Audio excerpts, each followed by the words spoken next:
Hello everyone, good morning. So ఈ వీడియోలో మనకి December 3, 2024 రోజు PIB అనేది ఒక చిన్న డాక్యుమెంట్ రిలీజ్ చేసింది. ఆ డాక్యుమెంట్ పేరు ఏంటి, ఇదే అనమాట, India advancing the role in the global trade competitiveness అని చెప్పేసి. ఇది మీకు డైరెక్ట్ గూగుల్లో టైప్ చేసినా మీకు వచ్చేస్తుంది. So ministry of the commerce and industry వాళ్ళు ఈ డాటా రిలీజ్ చేశారు. December 3 రోజు రిలీజ్ చేయడం జరిగింది. మనకి PIB దాంట్లో అవైలబిలిటీ ఉంది. డైరెక్ట్ ఈ టైటిల్ టైప్ చేస్తే మీకు వచ్చేస్తుంది, India's advancing role in the global trade competitive అని చెప్పేసి టైటిల్ మీకు టైప్ చేస్తే మీకు PIB డాక్యుమెంట్ అనేది గూగుల్లో కూడా అవైలబిలిటీ ఉంటుంది. అంటే ఇండియా అనేది సో ఏ విధంగా ర్యాంకులను అచీవ్ చేసిందని చెప్పేసి దీనికంటే గ్లోబల్, ఇక్కడ చూడండి, ఇక్కడ ఏమన్నాడు, global competitiveness, global trade competitiveness అని చెప్తున్నారు. అంటే మన దేశం నుంచి ఎక్స్పోర్ట్స్ అండ్ ఇంపోర్ట్స్ కదా జనరల్ గా. సో కాబట్టి మన దేశం నుంచి ఎక్కువ మొత్తంలో ఏవి ఎక్స్పోర్ట్స్ వెళ్తున్నాయని చెప్పేసి టాప్ 10 ఎక్స్పోర్ట్స్ ఇండియా నుంచి టాప్ 10 ఎక్స్పోర్ట్స్, గ్లోబల్ షేర్ ఎంత, మన గ్లోబల్ షేర్ ఎంత, అండ్ గ్లోబల్ లో ఇండియా ర్యాంక్ ఎంత అని చెప్పేసి ఒక ర్యాంక్ ని మొత్తం కూడా డీటెయిల్స్ అనేది ఇవ్వడం జరిగింది. సో వాటి గురించి మనకి ఎగ్జామినేషన్ లో క్వశ్చన్ అడిగే ఛాన్సెస్ చాలా ఎక్కువగా ఉన్నాయి. చూడండి ఇక్కడ మనకు కనిపిస్తున్నాయి, ఇక్కడ 1వ ర్యాంక్ అంట, 2 అండ్ 2, 3, 4 అని చెప్పేసి ఇలా ర్యాంక్స్ కనిపిస్తున్నాయి మనకి. అండ్ ఇక్కడ తీసుకుంటే మనకి షేర్స్ కనిపిస్తున్నాయి. ఇక్కడ షేర్స్ ఇచ్చాడు, గ్లోబల్ షేర్ ఇక్కడ 36% మీకు కనిపించకపోవచ్చు, 12 ఇలా అన్ని షేర్స్ ఇచ్చాడు. ఇక్కడ కూడా తీసుకుంటే వాటి యొక్క వాల్యూ ఎంత ఉంది, గ్లోబల్లో వాల్యూ ఎంత ఉంది అని చెప్పేసి మనకి ఇవ్వడం జరిగింది. 2014 నుంచి 2023 వరకు ఎలా పెరిగాయి. సో ఇక్కడ టోటల్ గా వీటి డీటెయిల్స్ అన్ని ఇవ్వడం అనేది జరిగింది మనకి గ్లోబల్. సో చూడండి ఏమన్నాడు, ఇండియాస్ గ్లోబల్ ఎక్స్పోర్ట్స్ లోపల మన ర్యాంక్ ఎంత, మన షేర్స్ ఎంత అని చెప్పేసి ఇలా మనకి గ్రాఫికల్ రిప్రజెంటేషన్ ఇచ్చారు, కొన్ని పారాగ్రాఫ్ రూపంలో ఇచ్చారు. ఓకేనా, సరే మనకి ఇది తీసుకుంటే మనకి ఇదంతా కూడా కొంచెం అంటే డాక్యుమెంట్ లో కొంచెం క్లమ్జీగా ఉందన్నమాట. మనకి ఎగ్జామ్ పాయింట్ ఆఫ్ లో చదువుకోవడానికి వీలుగా లేదు. అందుకని చెప్పేసి నేను ఎగ్జామ్ పాయింట్ ఆఫ్ లో వీలుగా మన కోసం మార్చడం జరిగింది. ఈ విధంగా మీకు క్లారిటీగా మీకు మార్చడం జరిగింది. సో దీని గురించి మనం మాట్లాడుకుందాం మనం. ఓకేనా, రైట్. సో ఇండియా అనేది 1వ ర్యాంక్ గ్లోబల్ గా మన ఎక్స్పోర్ట్స్ లో, భారతదేశం నుంచి ఎక్స్పోర్ట్ అయ్యే వస్తువులలో ప్రొడక్ట్స్ ఏవైతే ఉన్నాయో దాంట్లో 1వ ర్యాంక్ అనేది మనకి ఎక్కువ మొత్తంలో అక్వైర్ చేసింది ప్రీషియస్ అండ్ ఇవన్నమాట. ఏది precious and semi precious stones అనేటివి. ప్రీషియస్ స్టోన్స్ అంటే ఇవే మనకి ఏమంటాం, జెమ్స్ కానీ ఉంటాయి కదా, మేజర్ గా స్టోన్స్ అవి. సో ప్రీషియస్ స్టోన్స్ కానీ అండ్ సెమీ ప్రీషియస్ స్టోన్స్ కానీ ఏవైతే ఉన్నాయో, so precious and semi precious stones ఏవైతే ఉన్నాయో అవి మన దేశం నుంచి ఒక సంవత్సరానికి అంటే 2023 సంవత్సరంలో తీసుకుంటే మనకి $1.52 బిలియన్ వాల్యూ ఉన్నటువంటి ఎక్స్పోర్ట్స్ జరిగాయి. ప్రపంచంలో జరిగినటువంటి ప్రీషియస్ స్టోన్స్ కానీ స్టోన్స్ యొక్క ఎక్స్పోర్ట్స్ లో మన షేర్ అనేది 36.5%. అండ్ ప్రపంచంలో మనం 1వ ప్లేస్ లో ఉన్నాం. దేనికి సంబంధించి ఈ స్టోన్స్ కానీ ప్రీషియస్ స్టోన్స్ యొక్క ఎక్స్పోర్ట్స్ లో ప్రపంచంలోనే ఇండియా అనేది 1వ ర్యాంక్ లో ఉంది. ప్రపంచంలో జరిగే ఎక్స్పోర్ట్స్ లలో 36.5% ఇండియానే ఆక్యుపై చేస్తుంది. అంటే ప్రపంచంలో హైయెస్ట్ ఎక్స్పోర్ట్స్ స్టోన్స్ కానీ ప్రీషియస్ స్టోన్స్ కానీ సెమీ ప్రీషియస్ స్టోన్స్ కానీ ఇవన్నీ కూడా భారతదేశం నుంచే జరుగుతున్నాయి. 36.5% ఆఫ్ ద షేర్ తోటి ప్రపంచంలోనే 1వ ర్యాంకులలో ఉంది. వేటిలలో, రంగురాళ్లలో, గుర్తుపెట్టుకోండి, వేటిలలో, రంగురాళ్లలో 1వ ర్యాంక్ లో ఉంది మనకి. అర్థమవుతుందా? సో అది నెక్స్ట్ వాల్యూ పరంగా కాదు, ఇది షేర్ పరంగా తీసుకుంటే వాల్యూ పరంగా తీసుకోండి. వాల్యూస్ పరంగా తీసుకొని చూడండి, ఇక్కడ 1.52, 3.7, ఇక్కడ చూడండి 8.49 billion, 84.96 billions, 4.32 billions, 1.71 billions, 1.15 billions ఉన్నాయి. ఇప్పుడు ఇక్కడ వాల్యూ పరంగా తీసుకున్నాం అనుకో, ఇది హైయెస్ట్ కనిపిస్తుంది మనకి. ఎంత, 84.96 అంటే దాదాపు ఎంత, 85 బిలియన్స్. ఎంత, 85 బిలియన్స్ కనిపిస్తున్నాయి. ఇక్కడ తీసుకుంటే 85 బిలియన్స్ ఇవి. ఓకేనా, 85. గ్లోబల్ షేర్ చూడండి, ఇక్కడ గ్లోబల్ షేర్ ప్రకారం తీసుకుంటే హైయెస్ట్ షేర్ ఏది, ఇండియా నుంచి ఎక్స్పోర్ట్స్. ప్రపంచంలో మన యొక్క షేర్ దేంట్లో హైయెస్ట్ ఉంది, ప్రపంచంలో ఇండియా యొక్క ఏ గూడ్స్ యొక్క షేర్ హైయెస్ట్ ఉందంటే 36.5%. ప్రపంచంలో స్టోన్స్ లో మనదే షేర్. కానీ మన ఇండియా నుంచి వేటి యొక్క వాల్యూ హైయెస్ట్ ఉంది అంటే వాల్యూ పరంగా చూసుకున్నప్పుడు, ఇది షేర్ పరంగా చూసుకున్నప్పుడు ఇది హైయెస్ట్ ఉంది. కానీ వీటి వాల్యూ తీసుకుంటే ఎంత, $1.52 బిలియన్. కానీ ఇక్కడ చూడండి వీటి షేర్ పరంగా ప్రపంచంలో మన షేర్ ఎంత, 12.5% మన షేర్. కానీ వాల్యూ పరంగా తీసుకుంటే దాదాపు 85 బిలియన్స్ హైయెస్ట్ వాల్యూ అనమాట మనకి. ఓకే, సో అలా మనకి ఎగ్జామినేషన్ లో వాల్యూ పరంగా అడగవచ్చు, లేదంటే ర్యాంక్స్ పరంగా అడగవచ్చు. అందుకని చెప్పేసి మీరు కొంచెం ముందు జాగ్రత్తగా ఉంటే బెటర్ మనకి. ఓకేనా, సో కాబట్టి అది కూడా వాల్యూ పరంగా హైయెస్ట్ ఏమున్నాయి మనకి, petroleum and oils and obtained from the bituminous minerals.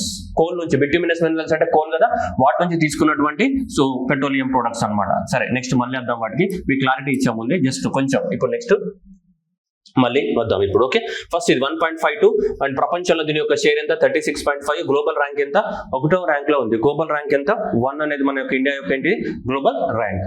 Next moving అంటే cane or the beet sugar అనేది 2nd ప్లేస్ లో ఉంది. అండ్ నెక్స్ట్ వచ్చేసి పెట్రోలియం ఆయిల్స్. ఇక్కడ మళ్ళీ గుర్తుపెట్టుకోవాలమ్మా, చూడండి ఒక్కసారి చదవండి. ఇక్కడ ఏమన్నాడు, petroleum oils and the oils. ఆ తర్వాత ఏముంది, obtained from the bituminous minerals. Exam లేదు కన్ఫ్యూజ్ అవుతావు, అమ్మ బిట్యూమినస్ మినరల్స్ అంట, ఇక్కడేమో పెట్రోలియం ఉంది, బిట్యూమినస్ అంటే కోల్, కోల్ కి పెట్రోల్ కి ఏం సంబంధము, ఈ లాజికల్ థింకింగ్ అంతా ఎగ్జామినేషన్ లో మనకు వస్తూ ఉంటది. అర్థమవుతుందా? సో కానీ మన కోల్ నుంచి కూడా పెట్రోలియం ప్రొడక్ట్స్ అవన్నీ తీయడం జరుగుతుంది. అందువల్ల so petroleum oils and the oil obtained from the what bituminous minerals అంటున్నాడు. పెట్రోలియం ఆయిల్స్ ఇది separate product and oils obtained from the what bituminous minerals separate product. ఇక రెండు ప్రొడక్ట్స్ ఉన్నాయి. రెండు కలిపితే దాదాపు ఎంత $85 బిలియన్ అనేటివి భారతదేశం నుంచి ఎక్స్పోర్ట్స్ అవుతున్నాయి మనకి. ఇక్కడ బీట్ షుగర్ కనుక తీసుకుంటే మనకి $3.72 బిలియన్ మనకి ఎక్స్పోర్ట్ జరుగుతున్నాయి భారతదేశం నుంచి. ప్రపంచంలో జరిగే ఎక్స్పోర్ట్స్ లో మన వాటా ఎంత? ఇక్కడ 12.2% అనేది మన యొక్క షేర్. 12.2% అనేది మనం ఆక్యుపై చేస్తున్నాం. సో ఇక్కడ ఎంత? 12.5%. ఇక్కడ తీసుకుంటే ఎంత? 12.2% అనేది మన యొక్క షేర్ ప్రపంచంలో. సో ఈ రెండిట్లలో కూడా మనం 2వ ర్యాంక్ లో ఉన్నాం. ప్రపంచంలో ఎక్స్పోర్ట్స్ లోపల 2nd ప్లేస్ లో ఉన్నాం. వేటికి సంబంధించి షుగర్ గానీ, నెక్స్ట్ పెట్రోలియం గానీ, oils obtained from the bituminous minerals గానీ, ఈ రెండిట్లలో కూడా ప్రపంచంలో ఇండియా ర్యాంక్ ఎంత? 2nd ప్లేస్ లో ఉంది. ఇది స్టోన్స్ గానీ, సెమీ ప్రీషియస్ స్టోన్స్ లోపల ప్రపంచంలో ఎక్స్పోర్ట్స్ లోపల ఇండియా ర్యాంక్ ఎంత? 1. Okay, petroleum and oils obtained from the bituminous నుంచి 2వ rank, cane sugar or beet sugar నుంచి 2వ ర్యాంక్ లోనే ఉన్నాం మనం ప్రపంచంలో. ఇక్కడ 12% షేర్, ఇక్కడ కూడా 12% షేర్ తోటి 2వ ప్లేస్ లో ఉన్నాం. 2 ర్యాంకులలో ఉన్నాం మనం. ఓకేనా? నెక్స్ట్ వచ్చేసి అగ్రికల్చర్ కి సంబంధించినటువంటి పెస్టిసైడ్స్ కానీ, ఇన్సెక్టిసైడ్స్ కానీ, ఫంగిసైడ్స్ కానీ, నెక్స్ట్ రొడెంటిసైడ్స్ అంటే ఎలకల్ని ఎంపీటీ కానీ, ఇవన్నీ తీసుకుంటే దాదాపు $4.32 బిలియన్ వాల్యూ ఉన్నటువంటి గూడ్స్ ని మనం ఎక్స్పోర్ట్ చేసాం. ఇన్ని ఎంత? $4.32 బిలియన్ ఉన్నటువంటి అంటే ఇంత వాల్యూ ఉన్నటువంటి గూడ్స్ ని మనం ఎక్స్పోర్ట్ చేసాం. ఏ గూడ్స్ ని? ఇది ఫంగిసైడ్స్ అని కానీ, నెక్స్ట్ ఇన్సెక్టిసైడ్స్ అని కానీ, నెక్స్ట్ రొడెంటిసైడ్స్ కానీ, వీటిని ఎక్స్పోర్ట్ చేసాం అన్నమాట. ప్రపంచంలో మన యొక్క షేర్ ఎంత? 10.85%, అంటే almost 11%. Next coal and other distillation products. Next ఏంటి? Coal and other distillation products ఏవైతున్నాయి వాటికి సంబంధించి 1.71 బిలియన్స్ తో మనకి సో వాల్యూ ఉన్నటువంటి గూడ్స్ ని ఎక్స్పోర్ట్ చేసాము. అండ్ ప్రపంచంలో షేర్ తీసుకుంటే ఎంత? మనకి 5.48 అంటే ఎంత? మనకి 5.5% షేర్. మన ఇండియా ర్యాంక్ ఎంత? 4. ప్రపంచంలో ఎంత? 4వ ర్యాంక్ లో ఉంది. ఏది?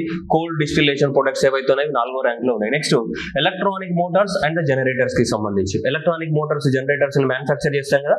ఎలక్ట్రానిక్ మోటార్స్ జనరేటర్స్ ని మనం $1.15 బిలియన్ ఉన్నటువంటి వస్తువులు ఎక్స్పోర్ట్ చేసాము.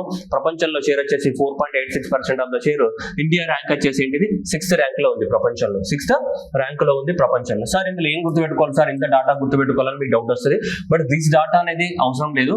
బట్ ఈ డాటాస్ ఏమైనా అడగడానికి ఛాన్స్ ఉంది. బట్ ఫస్ట్ ప్రియారిటీ అయితే ఇది. సో ఫస్ట్ ప్రియారిటీ ఇది అండ్ సెకండ్ ప్రియారిటీ ఇది. సో ఓకేనా? లీస్ట్ ప్రియారిటీ ఇది వాల్యూస్ ఎవరు అడగరు కానీ, so first priority and second priority so questions అనేవి ఇలా రావడానికి ఛాన్సెస్ అనేవి ఉన్నాయి మనకి. ఓకేనా? సో ఎలక్ట్రానిక్ టాప్ 5 ప్రొడక్ట్స్ ఏమైనా అడగవచ్చు మనకి. టాప్ 5 ప్రొడక్ట్స్ ఏమంటే ఇవన్నీ కూడా ప్రీషియస్ గానీ, బీట్ షుగర్ గానీ, పెట్రోలియం ఆయిల్ ప్రొడక్ట్స్ గానీ, ఇన్సెక్ట్ లేకపోతే టాప్ 3 అడగవచ్చు. టాప్ 3 1 2 3 సో ఇవే ఆక్యుపై చేయడం జరిగింది మనకి ర్యాంక్ లో. టాప్ 3 ర్యాంకులలో ఉన్నటువంటి ఏంటి? ఇది టాప్ 3 ర్యాంకులలో ఉన్నటువంటి ఇన్సెక్టిసైడ్స్ 3rd ర్యాంక్ లో ఉంది. అండ్ కోల్ ద్వారా వచ్చే తార్ ప్రొడక్ట్స్, కోల్ తార్ ద్వారా వచ్చే ప్రొడక్ట్స్ అంత 4th ప్లేస్ లో ఉంది. ఇక్కడ చూడండి, కోల్ తార్ ప్రొడక్ట్స్ అంటే ఇంకా మళ్ళీ దీని గురించి మీరు ఎక్కువ ఆలోచించకండి. కోల్ తార్ ద్వారా వచ్చే ప్రొడక్ట్స్ అనమాట. Okay, next electronic and Motors లోపల తీసుకుంటే మనకి 4.86, ఇక్కడ 5.86 అనుకుందాం. ఆల్మోస్ట్ ఇది కూడా అంతే. ఇది ఇంత 5.5 అనుకుందాం. ఓకే, ఇది కూడా ఎంత అనుకుందాం మనం? 4.5 అనుకుందాం. ఓకే, సో అలా. ఓకే, 4వ ర్యాంక్, ఇక్కడ 6వ ర్యాంక్. ఏది? ఎలక్ట్రానిక్ మోటార్స్ జనరేటర్స్ లో ఏముంది మనకి? 6వ ర్యాంక్ అనేది ఉంది. Okay, next electronic Motors 1.15 billions and ఎక్కడ ఉంది మనకి? 6వ ర్యాంక్ లో ఉంది ఆల్రెడీ. నెక్స్ట్ తీసుకుంటే మనకి సో ఇది pneumatic tyres of the what rubber tyres. So rubber tyres తీసుకుంటే మనకి 2.6 బిలియన్స్ ఉన్నటువంటి వాల్యూ ఉన్నటువంటి వాటిని మన ప్రొడక్ట్ ని ఎక్స్పోర్ట్ చేస్తే ప్రపంచంలో మన షేర్ ఎంత అంటే 2.33. మన ప్రపంచంలో జరిగే ఎక్స్పోర్ట్స్ లలో, రబ్బర్ ఎక్స్పోర్ట్స్ లలో ఇండియా షేర్ ఎంత? 2.3% of the share. 8th rank లో ఉన్నాం. దేనికి సంబంధించి? రబ్బర్ టైర్స్ కి సంబంధించి ఎంత? 8th ర్యాంక్ లో ఉన్నాం. T8 టైర్స్ ఏవైతే ఉన్నాయో ఈ టైర్స్ కి సంబంధించి ఏమున్నాం? T8 అనమాట. సో టైర్స్ కి సంబంధించి 8th ప్లేస్ లో ఉన్నాం. నెక్స్ట్ ఎలక్ట్రానిక్స్ లోపల particular semi conductors. So $1.19 billion, ఇది 1.40 పెరిగింది. సో దాదాపు 9th ప్లేస్ లో ఉన్నాం. దేంట్లో? సెమీ కండక్టర్స్ లో SC9. So SC9 semi conductors లో ఏ ప్లేస్ లో ఉన్నాం? మనం 9th ప్లేస్ లో ఉన్నాం. కాబట్టి చాలా తక్కువ. ఇక్కడ $0.3 బిలియన్, $2-3 బిలియన్ ఉండే. అలాంటిది మనం ఈ రోజు సెమీ కండక్టర్ లో కూడా దాదాపు $2 బిలియన్ కి రీచ్ అయ్యాం. అంటే చాలా ఎక్కువ గ్రో అయ్యాం మనం. సో ప్రపంచంలో మనకి ఎంత? 1.4% ఆఫ్ ద షేర్ తోటి మనము ఎక్కువ మొత్తంలో పెరగడం జరిగింది మనకి. సో 9th ర్యాంక్ లో ఉన్నాం మనం. నెక్స్ట్ ఎలక్ట్రానిక్ మ్యానుఫ్యాక్చరింగ్ ప్రొడక్ట్స్ అంటే ట్రాన్స్ఫార్మర్ల లాంటివి, example transformer. So electronic manufacturing products లో $2.85 బిలియన్, మన షేర్ వచ్చేసి 2.1. సో ఇక్కడ ఏ ప్లేస్ లో ఉన్నాం మనం? 10th ప్లేస్ లో ఉన్నాం. ఏది? ట్రాన్స్ఫార్మర్స్ లాంటి వాటి కోసం 10th ప్లేస్ లో ఉన్నాం. అండ్ ఈ ట్యాప్స్ అండ్ వాల్వ్స్, నల్లలు ఉంటాయి కదా ఇంట్లో, ట్యాప్ ఉంటుంది, ట్యాప్స్ కానీ పట్టుకుంటే వాల్వ్స్ కానీ ఇవన్నీ ఉంటాయి కదా, ట్యాప్స్ కానీ వాల్వ్స్ కానీ అట్లాంటివి కూడా బాగా ఎక్స్పోర్ట్ చేస్తున్నాం. $2.12 బిలియన్ తోటి ప్రపంచంలో 2.16% ఆఫ్ ద షేర్. అండ్ ఇక్కడ కూడా ప్రపంచంలో ఏ ప్లేస్ లో ఉన్నాం మనం? 10th ప్లేస్ లో ఉన్నాం. ఎక్కడ ఉన్నాం మనం? 10th ప్లేస్ లో ఉన్నాం. ఒరిజినల్ డాక్యుమెంట్స్ అవుతా మీకు ఏం అర్థం కాదు, అవన్నీ రచ్చ ఉన్నాయి. ఒరిజినల్ డాక్యుమెంట్ లో పారాగ్రాఫ్ల రూపంలో ఉన్నాయి, ఇవన్నీ కూడా ఒక్కొక్క దగ్గర ఒక్కొక్కటి ఉన్నాయి. సో అందుకని చెప్పేసి నేనే మీకు నీట్ గా ఇంతగా క్లియర్ గా రాసి ఇవ్వడం జరిగింది మనకి. ఓకేనా? సో ఇది December 3, 2024 రోజు రిలీజ్ అయినటువంటి డాటా. ఓకే. సో కాబట్టి ఎగ్జామినేషన్ లో మనకి రావడానికి ఛాన్సెస్ అద్భుతంగా కాదు, 100% వస్తుంది క్వశ్చన్, రావడానికి కాదు 100% క్వశ్చన్ వస్తుంది. సో కాబట్టి ఎలక్ట్రానిక్ మోటార్స్, జనరేటర్స్ కానీ, నెక్స్ట్ ఇది న్యూమాటిక్ టైర్స్ లోపల ఏ ప్లేస్ లో ఉంది? 8th ప్లేస్ లో ఉంది. సెమీకండక్టర్స్ SC10 సెమీకండక్టర్స్ లో ఏ ప్లేస్ లో ఉంది? 10th ప్లేస్ లో ఉన్నాయి మనము. ట్రాన్స్ఫార్మర్స్ కి సంబంధించిన దాంట్లో మనం ఏమున్నాం? మనం ఇక్కడ కూడా 10th ప్లేస్ లో ఉన్నాం. సెమీకండక్టర్స్ లో ఎక్కడ ఉన్నాం మనం? 9th ప్లేస్ లో ఉన్నాము. సెమీకండక్టర్స్, ట్రాన్స్ఫార్మర్స్ అంటే ఎలక్ట్రానిక్ మ్యానుఫ్యాక్చరింగ్ ప్రొడక్ట్స్ ఎగ్జాంపుల్ ఏంటి? ట్రాన్స్ఫార్మర్. ఈ ట్యాప్స్ అండ్ వాల్వ్స్ లో కూడా ఎక్కడ ఉన్నాం మనం? 10th ప్లేస్ లో ఉన్నాం మనము. ఈ టైర్స్ లోపల రబ్బర్ టైర్స్ లోపల ఎంత? సో మనం 8 టైర్లు వేసుకోవాలి మన వెహికల్ కి. సో కాబట్టి టైర్స్ లో ఎంత? 8వ ప్లేస్ లో ఉన్నాం. Electronic Motors and electronic generators లో ఏమున్నాం మనం? సో 6th ప్లేస్ లో ఉన్నాం మనం. ఓకేనా? సో డైరెక్ట్ గా మ్యాచ్ ద ఫాలోయింగ్ కూడా అడగవచ్చు. ఇవి ప్రొడక్ట్స్ ఇచ్చేసి ఇవి ర్యాంక్స్ ఇవ్వచ్చు. ఓకేనా? డైరెక్ట్ మ్యాచ్ ద ఫాలోయింగ్ కూడా పాసిబిలిటీ. ఇక్కడ కూడా ఇవి ప్రొడక్ట్స్, ఈ ప్రొడక్ట్స్ ఇది ఏమి ఇవ్వచ్చు? డైరెక్ట్ నీకు మ్యాచ్ ద ఫాలోయింగ్ ఇవ్వడానికి ఛాన్సెస్ ఉన్నాయి. ఇవి డైరెక్ట్ గా మ్యాచ్ ద ఫాలోయింగ్ ఇవ్వడానికి ఛాన్స్. సార్ వాళ్ళు మనలాగా ఇట్లా ప్రిపేర్ చేస్తారంటే మనలాగా ఇట్లా ప్రిపేర్ చేయకపోవచ్చు, బట్ డైరెక్ట్ గా ఇవి ఇవ్వచ్చు మ్యాచ్ ద ఫాలోయింగ్. ఫస్ట్ ఈ డాక్యుమెంట్ ఓపెన్ చేస్తేనే ఇవి ఉన్నాయి. ఫస్ట్ ఇవి మ్యాచ్ ద ఫాలోయింగ్ ఇవ్వచ్చు మనకి. సో గ్లోబల్ ర్యాంక్ చూడండి, ఇండియాస్ గ్లోబల్, ఇది ఒరిజినల్ డాక్యుమెంట్ కాబట్టి సపోజ్ పేపర్ సెటర్ అనే అతను ఒరిజినల్ డాక్యుమెంటే తీసుకున్నాడు అనుకో, దాంట్లో తీసుకున్నా కానీ ఇక్కడ చూడొచ్చు. So precious and semi precious stones మనకి ఇక్కడ 1వ ర్యాంక్ లో ఉంది. Petroleum mines and oils obtained from the bituminous minerals లో 2వ ప్లేస్ లో ఉంది. కేనార్ బీట్ షుగర్ లో 2వ ప్లేస్ లో ఉంది. ఇన్సెక్టిసైడ్, రొడెంటిసైడ్స్, ఫంగిసైడ్స్ ఇలాంటి దాంట్లో 3వ ప్లేస్ లో ఉంది. అండ్ కోల్తార్ డిస్టిలరీస్ ప్రొడక్ట్ ఏముంది? 4వ ప్లేస్ లో ఉంది. డైరెక్ట్ గా వీటిలోనే మ్యాచ్ ద ఫాలోయింగ్ కూడా ఇవ్వచ్చు డైరెక్ట్ గా. సో వీటిలోనే మ్యాచ్ ద ఫాలోయింగ్ కూడా ఇవ్వచ్చు. మనకి గుర్తుపెట్టుకోవాలి 1 and 2, 3, లేదంటే direct which of the following are the top global exports from the India అన్నట్టు. విచ్ ఆఫ్ ద ఫాలోయింగ్ అంటే top global exports from the India అంటే సో ఇవే ఇవ్వచ్చు, లేదంటే ఇవి ఇక్కడ ఉన్నటువంటి ర్యాంక్స్ మ్యాచ్ ద ఫాలోయింగ్ కూడా ఇవ్వచ్చు, మనకి ఏమైనా ఇవ్వచ్చు. ఓకేనా? సో ఇక్కడ కొన్ని ప్రొడక్ట్స్ ఉన్నాయి, ఈ గ్రాఫ్లలో ఉన్నాయి, ఇవి మనకు అర్థం కాలేవు. సో అందుకనే నేను ఇట్లా మార్చిన, మనకు టోటల్ గ్రాఫ్లలో ఉన్నాయి మనకు అర్థం కావని చెప్పేసి ఇలా మార్చడం జరిగింది. సో ఏవైనా మ్యాచ్ ద ఫాలోయింగ్ రావడానికి అవకాశం అనేది ఉంది మనకి టోటల్ గా. ఓకే, ఏవైనా మ్యాచ్ ద ఫాలోయింగ్ రావడానికి అవకాశం అనేది ఉంది. సో ఓకేనా, రైట్, క్లియర్ గా. సో ఒకసారి చూసుకోండి, కావాలంటే స్క్రీన్ షాట్ తీసుకోండి. సో ఇది అండ్ నెక్స్ట్ ఏంటి, ఇది కూడా మీరు తీసుకోవచ్చు మనకి ఎవరికైనా కావాలనుకుంటే. ఓకే, సో ఇది టోటల్ గా మనకి దీనికి సంబంధించిన డాక్యుమెంట్స్. ఇది India advancing the role in the global trade competitiveness. Compulsory 1 question గ్యారంటీగా క్వశ్చన్ అడుగుతాడు, అది ఏ విధంగా అయినా క్వశ్చన్ రావచ్చు మనకి. కాకపోతే ఇలా మెమొరీ బేస్డ్ డాటానే ఉంది. సో కాబట్టి మనకి అంత మెమొరీ బేస్డ్ గుర్తుంటుంది అంటే ఫస్ట్ ఆఫ్ ఆల్ అయితే ఇది అడగడానికి ఛాన్సెస్ ఉన్నాయి. ఈ ప్రొడక్ట్స్ అయితే టాప్ 5 ప్రొడక్ట్స్ వాటి యొక్క ర్యాంక్స్ అయితే గుర్తుండాలి. ఇంకా మిగతా ఏమైనా అడిగితే అడగచ్చేమో, మరి కొంచెం డెప్త్ లోకి వెళ్తే అయితే అడగడానికి ఇవైతే గుర్తుపెట్టుకోవాలి. ఈ స్లైడ్ అయితే గుర్తుపెట్టుకోవాలా. ఈ స్లైడ్ అయితే నెక్స్ట్ తర్వాత 6, 8, 9, 10 ర్యాంకులలో ఉన్నాయి ఇవి. సో ఇవి తర్వాత సంగతి. ఫస్ట్ అయితే ఇవైతే గుర్తుపెట్టుకోవడానికి ట్రై చేయాలి compulsory. Precious, semi precious stones కానీ, బీట్ షుగర్ కానీ, ఏ ర్యాంకులలో ఉన్నాయి, వాటి షేర్ ఎంత గుర్తుపెట్టు. ఒకవేళ షేర్ పరంగా తీసుకుంటే వీటి యొక్క షేర్ హైయెస్ట్ ఉంది. ఒకవేళ వాల్యూస్ పరంగా తీసుకున్నాం అనుకోండి, మొత్తం వాల్యూస్ పరంగా తీసుకుంటే వీటి యొక్క వాల్యూ హైయెస్ట్ ఉందంటే వీటి యొక్క వాల్యూస్ హైయెస్ట్ ఉంది. షేర్ తక్కువ కానీ వాల్యూ పరంగా తీసుకుంటే వాల్యూ పరంగా చాలా హైయెస్ట్ వాల్యూ అనేది వాటికే ఉంది. మనకి ఎక్కడ తీసుకున్నా చూడండి $84 బిలియన్ ఉంది. ఇంకెక్కడ ఉంది, ఇక్కడ ఎక్కడ లేదు. సో అది అసలు అందరంత ఎత్తులో ఉంది, $84 బిలియన్. ఇది highest. And next second highest ఇది అనమాట వాల్యూస్ పరంగా తీసుకుంటే. ఇది వాల్యూస్ పరంగా ఫస్ట్ హైయెస్ట్, వాల్యూస్ పరంగా తీసుకుంటే సెకండ్ హైయెస్ట్, అండ్ వాల్యూస్ పరంగా తీసుకుంటే ఇది ఏంటి థర్డ్ హైయెస్ట్. మనకి ఇది థర్డ్ హైయెస్ట్ వాల్యూస్ పరంగా తీసుకుంటే. పెట్రోలియం ప్రొడక్ట్స్ కానీ అండ్ ఇన్సెక్టిసైడ్స్ కానీ, ఆ తర్వాత ఏంటి బీట్ షుగర్ కానీ, ఇవి వాల్యూస్ పరంగా తీసుకుంటే. షేర్ పరంగా తీసుకుంటే యాజ్ యూజువల్ గా ఇవి ఉంటాయి టాప్ 3లలో. ఓకేనా? సో కాబట్టి మీరు ఇది ఏ విధంగా గుర్తుపెట్టుకోవాలి, లేదంటే ఇది సెకండరీ బట్ ప్రైమరీ అయితే ర్యాంక్స్ గుర్తుపెట్టుకోవాలా. ఓవరాల్ గా అయితే మీరు ఎట్లా గుర్తుపెట్టుకుంటారనేది మీ ఇష్టం అది. Okay, thank you everyone and all the best.